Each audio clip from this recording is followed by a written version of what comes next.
చిన్న ప్రశ్న లేవనెత్తినాం. అయ్యా, మహాలక్ష్మిలో 3 ప్రోగ్రాములు ఉన్నాయి. 1 ఉచిత బస్సు, 2 గ్యాసు, 3 ఆడబిడ్డలకు ఇస్తానన్నటువంటి 2500. ఈ గ్యాస్ కానీ తర్వాత ఉచిత బస్సు కానీ చాలా తక్కువ ఖర్చుతో కూడుకున్నాయి. వాళ్ళు ఈ రాష్ట్రంలో 90 లక్షల కుటుంబాలు పేదరికానికి దిగువన ఉన్నాయి అనంటే 90 లక్షల మంది అర్హులైనటువంటి మహిళలు ఉన్నట్టు ప్రభుత్వమే ఒప్పుకుంటా ఉన్నది. ఈ 90 లక్షల మంది మా మహిళా ఆడబిడ్డలకు వీళ్ళ 15 మాసాల పాలనా కాలంలో 37,500 రూపాయలు బాకీ పడ్డారు ఒక్కొక్క ఆడబిడ్డకు. మరి 37,500 రూపాయల స్కీమ్ అమలుగాక 3,000 ఇచ్చినటువంటి 2 అమలు చేసి మేము మహాలక్ష్మి అమలు చేసినామని అంటా ఉన్నారు. ఇది ద్రోహం, ఇది దుర్మార్గం, ఇది అన్యాయం. అంటే బయట మాట్లాడినటువంటి మాట కంటే రెట్టింపుతోని ఇక్కడ మాట్లాడేటువంటి ప్రయత్నం చేసిళ్ళు అనంటే శాసన మండలి హుందాతనాన్ని, చట్టసభల విశ్వసనీయతను ప్రహసనంగా మార్చడం అనేది కాంగ్రెస్ పార్టీకే చెల్లింది. వీళ్ళు పదే చెప్పేటువంటి మాట గత ప్రభుత్వం అప్పులు చేసింది. ఈ అప్పుల విషయంలో కూడా వివరంగా మా గౌరవ సభ్యురాలు కవిత గారు వివరణిస్తారు. మేం చేసినటువంటి అప్పులు 2 రకాలు. 1 సంపద సృష్టించేటువంటి అప్పులు, 2 నిరర్ధక అప్పులు. కేసీఆర్ గారు ఆ రోజు తెలంగాణ రాష్ట్రాన్ని సాధించినటువంటి తొలినాళ్లలో ఉన్నటువంటి పరిస్థితులు ఒక్క కేసీఆర్ గారికే మాత్రం సాధ్యమైంది ఆ సమస్యల్ని పరిష్కరించడం, ఇచ్చినటువంటి హామీలను నిలబెట్టడం.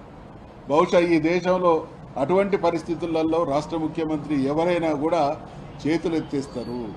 కానీ ఆయనకు నిబద్ధత, చిత్తశుద్ధి, సమస్యల పట్ల సంపూర్ణమైనటువంటి అవగాహన, నా ప్రజలకు నేను ఇచ్చినటువంటి హామీలు అమలు చేయాలన్నటువంటి ఆ కసి ఉన్నది కాబట్టి అమలు చేయగలిగిండు. అందుకనే చేసిన అప్పుల నుండి బ్రహ్మాండంగా సంపద సృష్టించిండు.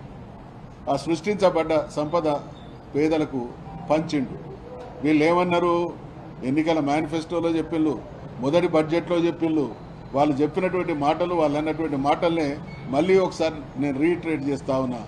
వాళ్ళన్న మాట ఏంటంటే, గత ప్రభుత్వం చేసినటువంటి తప్పులు తెలుసు, అప్పులు తెలుసు, మాకు సుదీర్ఘమైనటువంటి పాలన అనుభవం ఉన్నది, ఈ దేశాన్ని పాలించినటువంటి అనుభవం ఉన్నటువంటి పార్టీగా మళ్ళీ మేము చెప్తున్నాం, ఇచ్చినటువంటి ప్రతి హామీని అమలు చేసి చూపిస్తామనేటువంటి మాట మాట్లాడి ఇవాళ సంపద సృష్టించేటువంటి కనీస సోయి లేక ఎదుటి వాళ్ళ మీద దుమ్మెత్తి పోసి చేయని అప్పులను కూడా చేసినట్టుగా చిత్రీకరించి ప్రభుత్వాలు నడిపేటువంటి క్రమంలో కొన్ని వర్గాలకు కొన్ని బకాయిలు పెండింగ్ బిల్స్ ఉంటాయి. ఆ బిల్స్ను కూడా నిన్న ఇవాళ మళ్ళీ కొత్త కోణం ఎత్తుకున్నారు.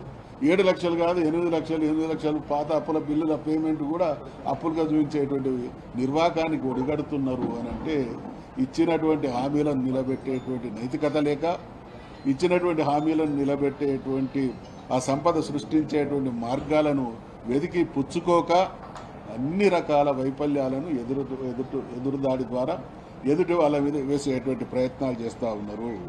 అందుకనే మనం అందరం కూడా చూసినాం. అంటే మాకు అర్థమైంది ఏంటంటే, వాళ్ళు హామీలు ఇచ్చిన వాటికి అనుగుణమైనటువంటి కేటాయింపులు లేవు, కేటాయించిన ఖర్చులు లేవు. ఇది కొన్ని విభాగాలకు, కొన్ని రంగాలకు సంబంధించినటువంటి విషయం. ఇక రైతు రుణమాఫీ విషయానికి వస్తే మిగిలింది.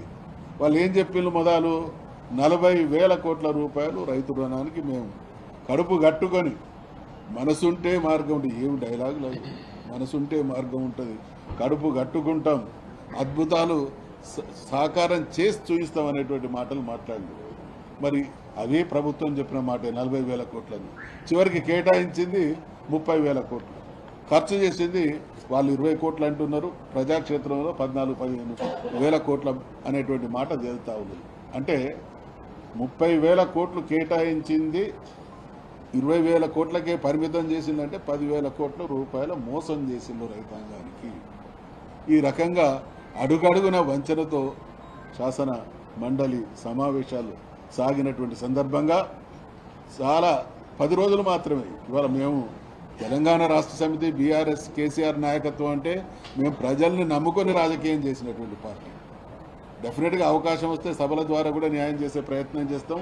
సభల ద్వారా పాలన చేసి న్యాయం చేసినటువంటి చరిత్ర కూడా మా పార్టీకి మా నాయకుడికి ఉన్నది.